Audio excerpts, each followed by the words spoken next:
ಇವತ್ತು ಅವ್ರಿಗೆಲ್ರಿಗೂ all the best. ಮತ್ತು ನಾನೆಲ್ಲ PUC ಸ್ಟೂಡೆಂಟ್ಸ್ಗೆ ಹೇಳ್ತೀನಿ, ಎಕ್ಸಾಮ್ ಮುಗಿದ ತಕ್ಷಣ ಚಿಕ್ಕಬಳ್ಳಾಪುರದಲ್ಲಿ ಉಚಿತ CET ನೀಟ್ ಕೋಚಿಂಗ್ ಮಾಡ್ತಾಯಿದ್ದೀನಿ. ದಯವಿಟ್ಟು ನೀವು ಬೆಂಗಳೂರಿಗೋ ಯಲಹಂಕಗೋ ಹೋಗಬೇಕು ಅಂದರೆ 40-50 ಸಾವಿರ ಖರ್ಚು ಬರುತ್ತೆ. ಅಷ್ಟು ಖರ್ಚು ಮಾಡ್ಕೋಬೇಡಿ.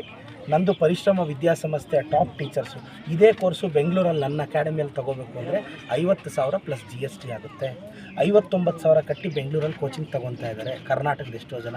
ಆ ಕೋಚಿಂಗ್ನ ನನ್ನ ವಿಧಾನಸಭಾ ಕ್ಷೇತ್ರದ ಮಕ್ಕಳಿಗೆ ಫ್ರೀಯಾಗಿ ಕೊಡ್ತಿದ್ದೀನಿ.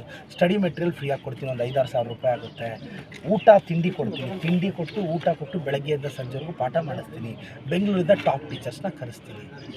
ದಯವಿಟ್ಟು ಎಲ್ಲ ವಿಧಾನಸಭಾ ಕ್ಷೇತ್ರದ ವಿದ್ಯಾರ್ಥಿಗಳು ಇದನ್ನು ಬೆನಿಫಿಟ್ ತೊಗೊಳ್ಳಿ ಅಂತ ವಿನಂತಿಸ್ತೀನಿ. ಗಾಂಧೀಜಿ ಏನು ಹೇಳಕ್ಕೆ ಇವತ್ತು ಅವ್ರಿಗೆಲ್ರಿಗೂ ಆಲ್ ದಿ ಬೆಸ್ಟ್. ಮತ್ತು ನಾನೆಲ್ಲ PUC ಸ್ಟೂಡೆಂಟ್ಸ್ಗೆ ಹೇಳ್ತೀನಿ, ಎಕ್ಸಾಮ್ ಮುಗಿದ ತಕ್ಷಣ ಚಿಕ್ಕಬಳ್ಳಾಪುರದಲ್ಲಿ ಉಚಿತ CET ನೀಟ್ ಕೋಚಿಂಗ್ ಮಾಡ್ತಾಯಿದ್ದೀನಿ. ದಯವಿಟ್ಟು ನೀವು ಬೆಂಗಳೂರಿಗೋ ಯಲಹಂಕಗೋ ಹೋಗಬೇಕು ಅಂದರೆ 40-50 ಸಾವಿರ ಖರ್ಚು ಬರುತ್ತೆ. ಅಷ್ಟು ಖರ್ಚು ಮಾಡ್ಕೋಬೇಡಿ. ನಂದು ಪರಿಶ್ರಮ ವಿದ್ಯಾಸಂಸ್ಥೆಯ ಟಾಪ್ ಟೀಚರ್ಸು ಇದೇ ಕೋರ್ಸು ಬೆಂಗಳೂರಲ್ಲಿ ನನ್ನ ಅಕಾಡೆಮಿಯಲ್ಲಿ ತೊಗೋಬೇಕು ಅಂದರೆ 50,000 ಪ್ಲಸ್ GST ಆಗುತ್ತೆ.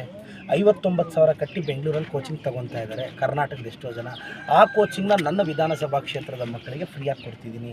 ಸ್ಟಡಿ ಮೆಟೀರಿಯಲ್ ಫ್ರೀಯಾಗಿ ಕೊಡ್ತೀನಿ, ಒಂದು 5-6 ಸಾವಿರ ರೂಪಾಯಿ ಆಗುತ್ತೆ. ಊಟ ತಿಂಡಿ ಕೊಡ್ತೀನಿ, ತಿಂಡಿ ಕೊಟ್ಟು ಊಟ ಕೊಟ್ಟು ಬೆಳಗ್ಗೆಯಿಂದ ಸಂಜೆವರೆಗೂ ಪಾಠ ಮಾಡಿಸ್ತೀನಿ. ಬೆಂಗಳೂರಿಂದ ಟಾಪ್ ಟೀಚರ್ಸ್ನ ಕರೆಸ್ತೀನಿ. ದಯವಿಟ್ಟು ಎಲ್ಲ ವಿಧಾನಸಭಾ ಕ್ಷೇತ್ರದ ವಿದ್ಯಾರ್ಥಿಗಳು ಇದನ್ನು ಬೆನಿಫಿಟ್ ತೊಗೊಳ್ಳಿ ಅಂತ ವಿನಂತಿಸ್ತೀನಿ. ಗಾಂಧಿ